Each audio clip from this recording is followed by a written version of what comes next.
Zee 24 तास एक पाऊल पुढे। अखिल भारतीय मराठी साहित्य महामंडळाचे अध्यक्षपद मिळवण्याच्या मोहापायी बनावट पत्र सादर केल्यामुळे साहित्य परिषदेचे प्रमुख कार्यवाहक प्राध्यापक मिलिंद जोशी यांना आपलं पद गमवावं लागलंय।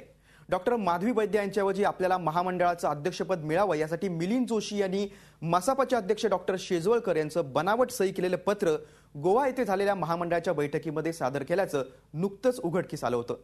या बाबतीत मसापाचे अध्यक्ष डॉक्टर शेजवळकर यांच्याकडून अधिक माहिती घेतली आहे आमच्या प्रतिनिधी अश्विनी पवार यांनी। महाराष्ट्र साहित्य परिषदेचे प्रमुख कार्यवाहक मिलिंद जोशी यांनी अतिशय नाट्यमय घडामोडीनंतर आपला राजीनामा दिलेला आहे। या राजीनाम्यामागे नक्की काय कारण आहे हे जाणून घेण्यासाठी आपण आज बोलणार आहोत डॉक्टर शेजवळकर यांच्याबरोबर। सर, मला सांगा की महाराष्ट्र साहित्य महामंडळाच्या अध्यक्षपदाच्या निवडीमध्ये भरपूर गोंधळ झालेला होता। काय नक्की घडलं, काय होतं?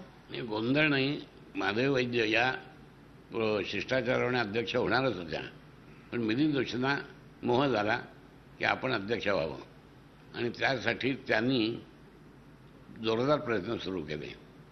त्या प्रयत्नाचा एक भाग म्हणून ते एक दोन सहकाऱ्यांसह माझ्याकडे आले आणि हा विषय या गोव्याला होणाऱ्या या मीटिंगमध्ये ठेवू नका, कारण माधवी वैद्य कार्याध्यक्ष म्हणून त्यांचा कारभार आम्हाला समाधानकारक वाटत नाही आणि जी अध्यक्षपदाची निवडणूक कार्यकारिणीत झाली त्यात मतभिन्नता आहे वगैरे वगैरे कारणं सांगितल्यामुळे मी स्थगितीचं पत्र तयार केलं।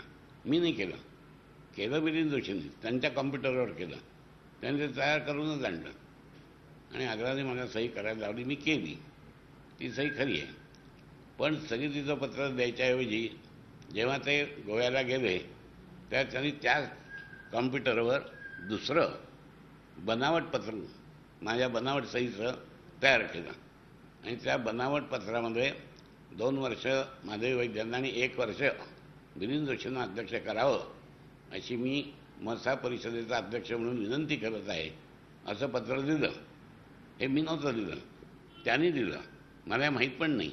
एकूणच या पूर्ण घडामोडीवरती पडदा पडावा आणि नवीन कार्याध्यक्ष आणि कार्यवाहकाची नियुक्ती होऊन सर्वांनी कामाला लागावं असं डॉक्टर शेजवळकरांचं मत आहे। परंतु महाराष्ट्र साहित्य परिषदेच्या एकूण कारभारामध्ये असं राजकारण आज घडताना दिसत आहे, हे कितपत योग्य आहे असाच प्रश्न पडलाय। झी मीडियासाठी नितीन सांडबूरसह अश्विनी पवार, पुणे। झी 24 तास एक पाऊल पुढे।